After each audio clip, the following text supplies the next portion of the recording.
Le Coran m'a converti au christianisme quand je travaillais dans la mosquée comme imam. Je prêchais que Jésus-Christ n'était pas Dieu. Pour moi, c'était seulement Allah qui était Dieu. Je croyais qu'Allah n'avait jamais eu de femme. Alors je prêchais que Jésus n'est pas Dieu. Maintenant, quelqu'un m'avait demandé, qui est Jésus? C'était un musulman mais il m'a posé cette question. Je prêchais qu'il n'est pas Dieu.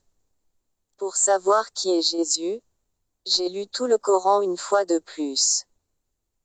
Chapitre 114, et 6666 mots dans le Coran. Quand je lis le nom du prophète Mohammed est mentionné 4 fois, mais le nom de Jésus est 25 fois mentionné dans le Coran. Donc, en tant que professeur, j'étais confus pourquoi le Coran donne à Jésus une grande place. La deuxième chose est que je n'ai pas vu le nom d'une femme dans le Coran, sauf le nom de Marie, la mère de Jésus. Dans le livre du Coran, le chapitre 3, le nom du chapitre lui-même est la famille de Mariam. Et au chapitre 19, le titre du chapitre est Mariam. En conséquence, j'avais besoin de savoir pourquoi notre Coran a parlé de tous ces mots. Pour Marie, chapitre 3, le verset 34 dit que Marie est née sans péché et qu'elle n'a pas commis de péché dans sa vie et qu'elle était vierge. Le Coran chapitre 50 verset 23 dit que Marie est allée au ciel avec tout son corps. Et pour Jésus, quand j'ai lu le chapitre 3 verset 45 à 55, il y a 3 choses que le Coran a parlé de Jésus. 1. La parole de Dieu. 2. L'Esprit de Dieu. 3. Jésus-Christ. Ainsi, le Coran a donné le nom de Jésus en 3 mots, la parole de Dieu, l'Esprit de Dieu et Jésus-Christ.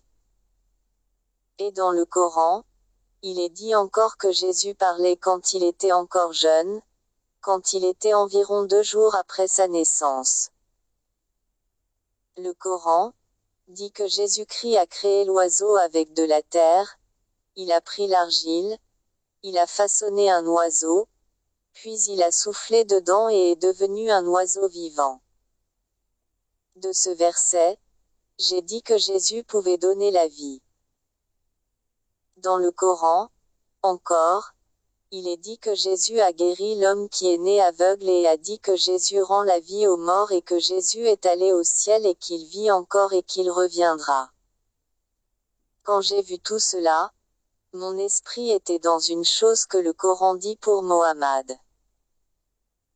Parce que le Coran montre que Mohammed n'est pas la parole de Dieu, ce n'est pas l'Esprit de Dieu et il n'avait pas parlé quand il avait 2 ans et il n'a pas créé un oiseau à travers l'argile et il n'a pas donné la vie aux morts. Et selon l'islam, Mohammed est mort et il ne vivra plus et ne reviendra plus. Il y a donc beaucoup de différences entre ces 2 prophètes. Vous savez, je n'ai pas appelé Jésus Dieu parce que mon esprit savait qu'il était un prophète mais un prophète plus grand que Mohammed, c'est ce que je connaissais seulement. Et je suis allé à mon professeur qui m'a enseigné 10 ans dans l'école arabe. J'ai demandé à l'enseignant de me dire comment Dieu a créé ce monde. Mon professeur a dit que Dieu a créé l'univers à travers sa parole. Maintenant, mon autre question, est-elle devenue parole et créateur ou parole créée par le Créateur? Parce que Coran dit que Jésus est la parole.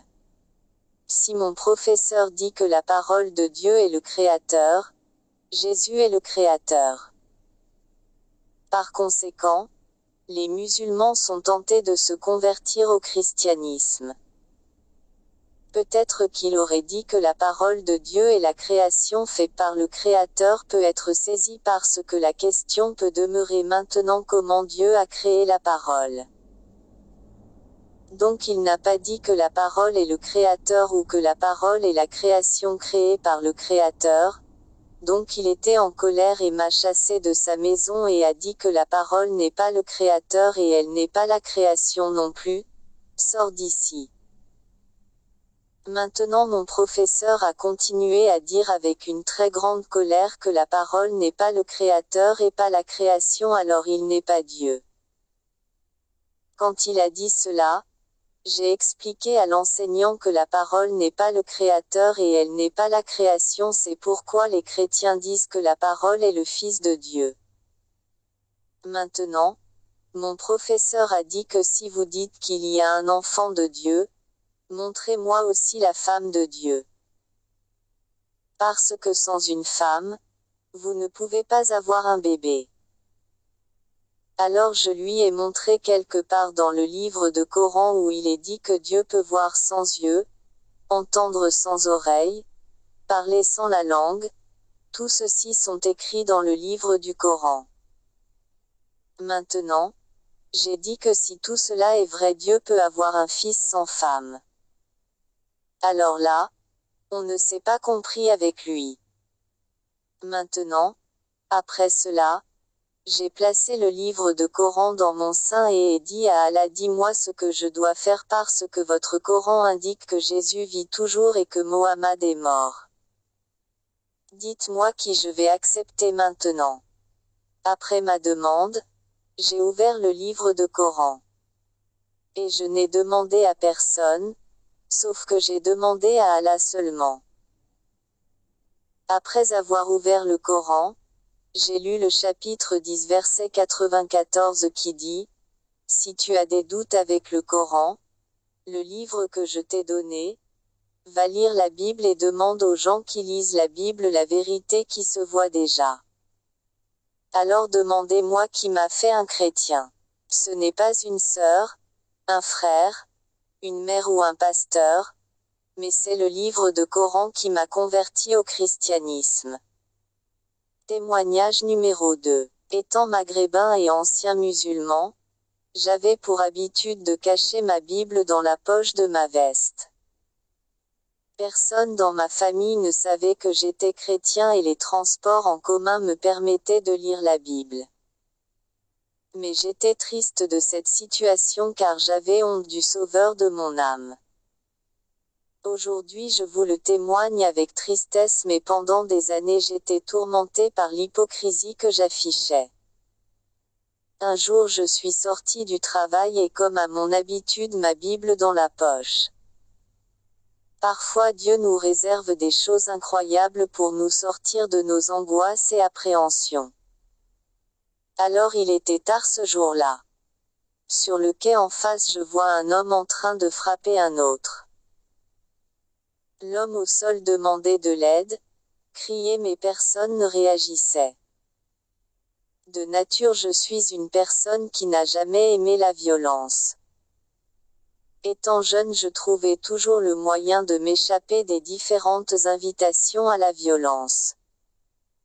Alors un moment l'homme qui frappait s'est arrêté pour me dire, « Et toi viens voir STP. » Un peu effrayé je me suis rendu près de lui en faisant le tour du quai. En moi je me disais, je dois trouver les mots pour l'apaiser car il avait vraiment l'air en colère. Arrivé à ses côtés il me dit, « Écoute mon frère, j'étais tranquille et ce mec-là est venu me parler de son Jesus là donc je l'ai frappé. Comme je connais rien au Coran j'ai vu que tu étais un arabe comme moi donc frappe-le avec moi STP. » À ce moment-là dans mon intérieur une chose incroyable s'est passée. Cet homme était par terre à cause de sa foi, ses convictions, son Seigneur, son Sauveur et moi j'avais peur et honte dans ma famille. Il avait accepté de prendre des coups sans rendre. Un courage m'a rempli et je lui ai dit cet homme à terre a raison de te parler de Jesus Christ car moi aussi je suis son disciple. Il était étonné, qu'un maghrébin comme lui vienne lui parler de Jesus Christ. Alors nous nous sommes assis et avons discuté du Sauveur du monde.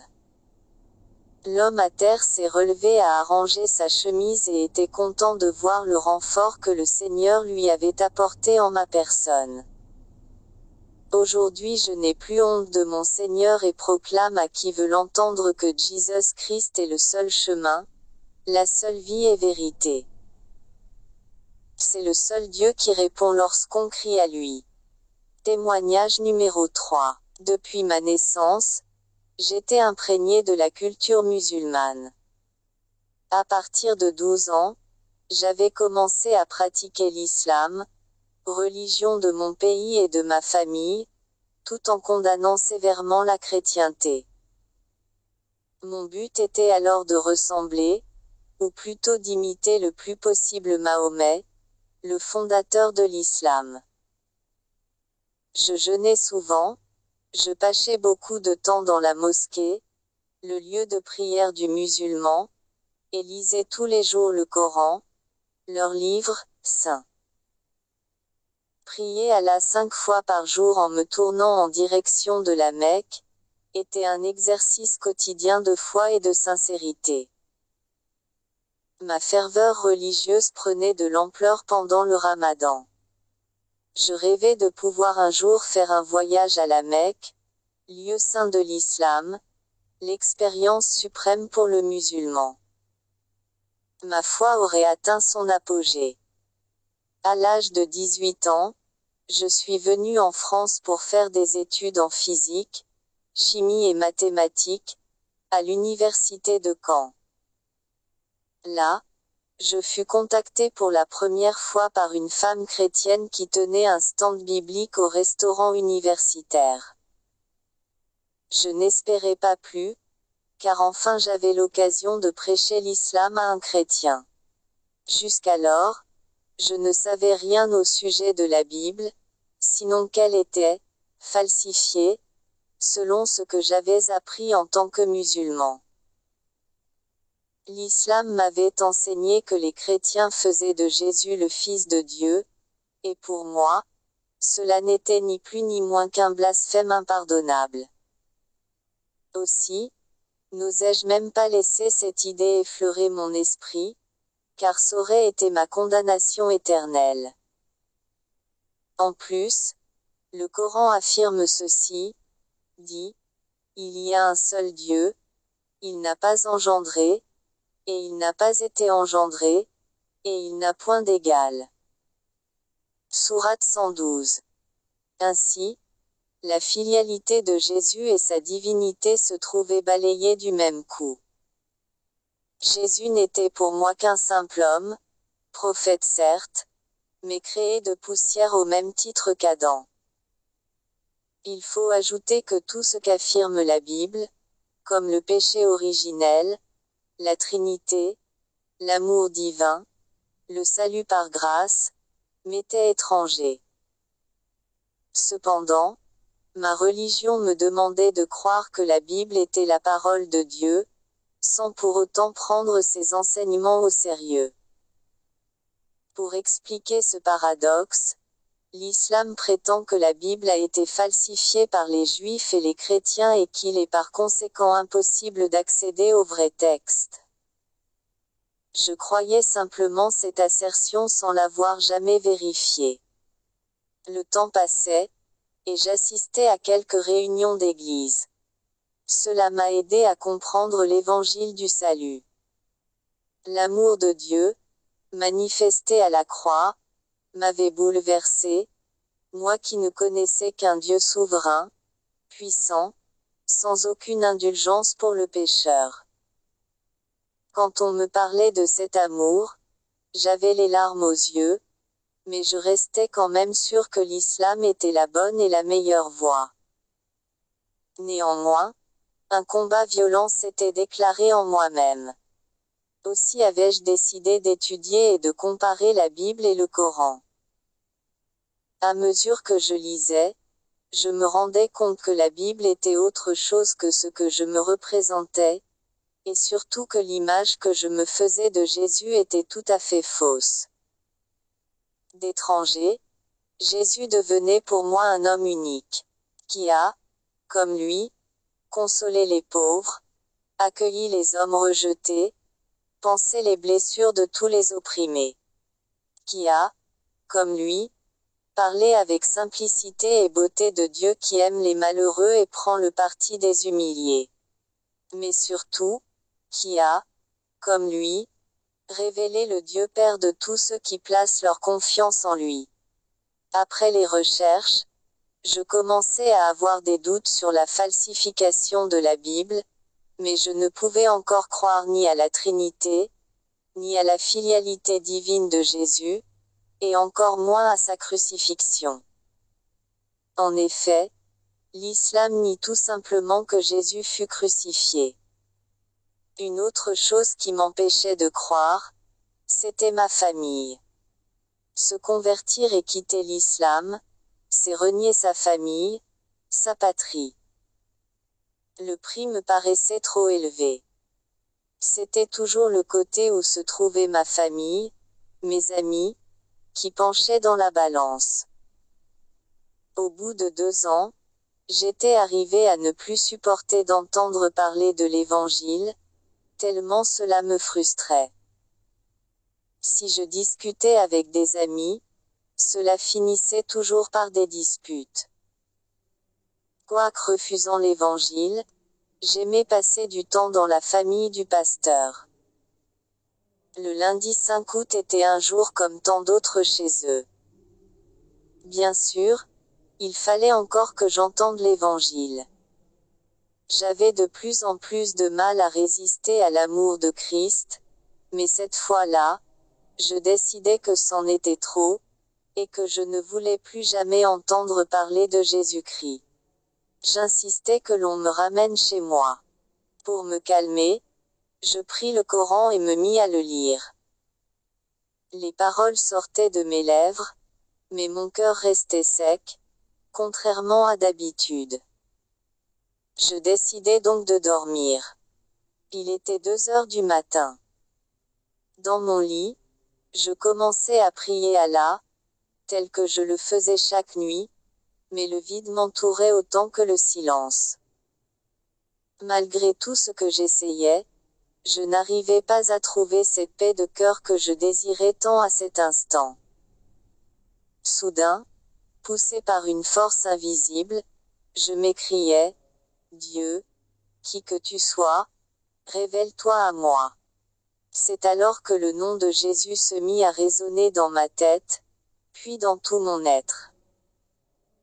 La présence de Jésus s'est imposée avec une netteté inouïe. « Est-ce toi, Jésus ? Demandai-je, alors que je n'y pensais absolument pas. Mon corps tremblait. « Si c'est toi Jésus, je t'accepte, » ajoutai-je. Le sentiment qui m'envahissait à ce moment est indescriptible. Je sus que Jésus est réellement d'un autre monde, du monde de Dieu. Mais je ne pouvais me résigner à cela. Aussi, immédiatement après, je commençai à crier non, non, non, parce que je me rendis compte que j'ai dit quelque chose qui allait bouleverser ma vie.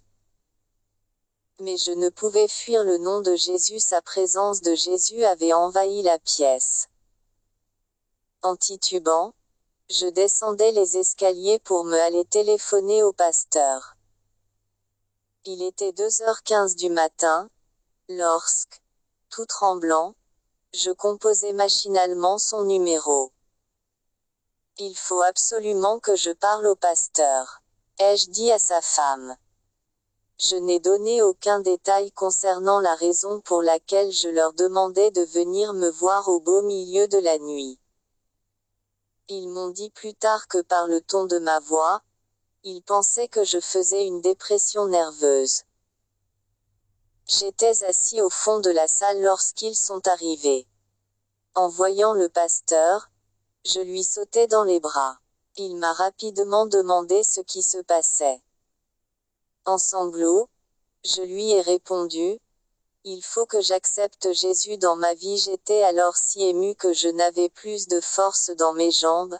Je m'appuyai donc contre le pasteur pour aller dans son bureau. Une fois que j'étais assis, il m'a répété sa question, car il n'avait pas compris ma demande.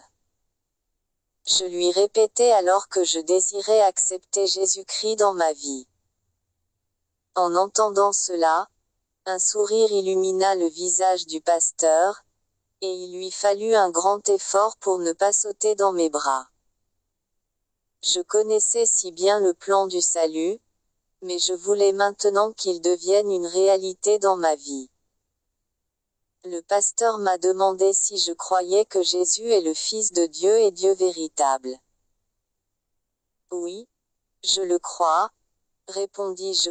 Crois-tu, Jamel, que Christ est mort sur la croix pour tes péchés, et qu'il est ressuscité pour t'assurer la vie éternelle en lui? Oui, je le crois, à tous ceux qui l'ont reçu, continua le pasteur, à ceux qui croient en son nom, il a donné le pouvoir de devenir ses enfants. Crois-tu qu'il peut faire de toi son enfant? Oh oui, je le crois. Nous nous sommes agenouillés dans la prière, et j'ai reçu Jésus-Christ dans ma vie, comme mon sauveur et mon maître. Quelle paix inondait mon cœur, une paix que je n'avais jusqu'alors jamais connue. Je m'adressais enfin à Dieu comme mon Père céleste, et cela grâce à Jésus qui fut crucifié et ressuscité pour moi. Je n'ai pas évoqué le problème du péché pendant ce témoignage. Mais il faut que je le fasse maintenant pour que chacun comprenne que cela constitue le nœud du problème dans toute religion. Comment un homme souillé, méchant, indigne peut-il se tenir devant Dieu? Le sentiment du mal m'a toujours tourmenté. Mes efforts pour satisfaire les exigences de Dieu restaient vains. Comment aurais-je pu obtenir le pardon pour des offenses inqualifiables? Seul Jésus-Christ pouvait faire en sorte l'impensable devienne possible, que Dieu ouvre ses bras pour m'accueillir dans sa grâce et son amour. Témoignage numéro 4. Bien que j'ai été baptisé nourrisson, bien que j'ai suivi des cours de catéchisme, bien que j'ai été communié, bien que j'allais à l'église pour ainsi dire par tradition, je savais qui était Dieu mais je n'avais pas vraiment de notion de foi et de salut par Jésus-Christ. Je n'ai pas reçu les enseignements adéquats pour m'aider à avancer. Tout d'abord, je suis issu d'une famille catholique non pratiquante, puis aussi malgré les maigres cours de religion, je suis resté souvent à me poser des questions. Qui était Jésus? Pourquoi est-il venu sur terre? Qu'a-t-il accompli? Pourquoi sommes-nous là? Pourquoi la vie et la mort? Toutes ces questions, sans aucune réponse, je m'intéressais à Dieu mais j'étais dans l'ignorance. Un soir, ma mère reçut un coup de fil lui annonçant que sa cousine venait de mourir d'une grave maladie. Je l'ai vue effondrée, en pleurs et là, dans ma petite tête je me suis dit, si Dieu existe, comment se fait-il qu'il ôte la vie d'une mère à son enfant? D'autant plus qu'elle était croyante. Révoltée, j'ai enlevé ma chaînette à l'effigie du Christ, et je l'ai posée sur la table. À partir de ce moment, je ne voulais plus entendre parler de Dieu. Quelques années plus tard, j'étais au lycée professionnel et je préparais mon BEP de menuisier. J'avais sympathisé avec un certain Nicolas qui m'avait abordé le jour de la rentrée. Il était croyant et me parlait de temps en temps de Dieu. Dans cette période dite « rebelle », je ne voulais rien savoir, je lui répétais que ce qu'il me racontait était l'invention des hommes. Un jour me proposant de le suivre à l'église, j'y suis allé. M'y intéressant à nouveau, je n'hésitais pas à m'y rendre plus régulièrement puis faut dire des situations au lycée ont fait que j'avais besoin d'un soutien moral et spirituel. À l'instar de Icare, j'ai voulu voler de mes propres ailes mais les péchés et la vie que je menais ont brûlé ces dernières. Rattrapé par mon père, j'ai compris que je devais le suivre. J'ai donc retrouvé la foi et je me suis remis à prier doucement. Je me suis procuré ma première Bible et j'allais de plus en plus à l'église. Mais j'étais encore perdu, encore ancré dans ce que j'avais appris et par la tradition. Bien discerner le bien du mal est chose difficile. Il m'arrivait souvent de faire d'énormes idioties et de rentrer le soir, de demander pardon à Dieu pour mes fautes. Cela ne m'empêchait pas de recommencer peu de temps après. Quand j'y repense, j'ai honte. Vraiment, j'étais loin de suivre le message qu'annonçait la Bible. Il fallait que j'apprenne encore beaucoup de choses pour que je puisse enfin mûrir, me sortir de toutes ces gamineries. J'ai pris ma Bible et j'ai commencé à fortement la lire. Des messages me sautaient aux yeux. Au fil des versets, je comprenais de plus en plus. Moi qui maudissais Israël et ses enfants, je prenais conscience qu'ils servent le même Dieu que moi, à la différence que j'ai reconnu le Messie Jésus. J'avais saisi que toutes mes traditions, prières à Marie, chapelet, entre autres, étaient de la pure idolâtrie et déplaisaient à Dieu. Moi qui me sentais plus proche, j'avais compris que je me tenais encore loin du Tout-Puissant. Jean 14/6, ce verset prenait tout son sens et éveillait mon esprit. Cet été, en rentrant de vacances dans les Landes où le père de mon épouse et sa femme nous ont accueillis à bras ouverts, j'ai jeté mes objets, mes chapelets et prières qui m'éloignaient du Très-Haut. Depuis, j'ai la certitude d'avoir fait le bon choix, de servir mon Dieu humblement par l'intermédiaire de son Fils Jésus. Et je peux dire que je suis aujourd'hui épanoui. Beaucoup me disent que j'ai changé de comportement. Eh bien oui, j'ai changé de comportement. J'ai décidé de toujours servir mon Dieu et de le remercier comme ceci.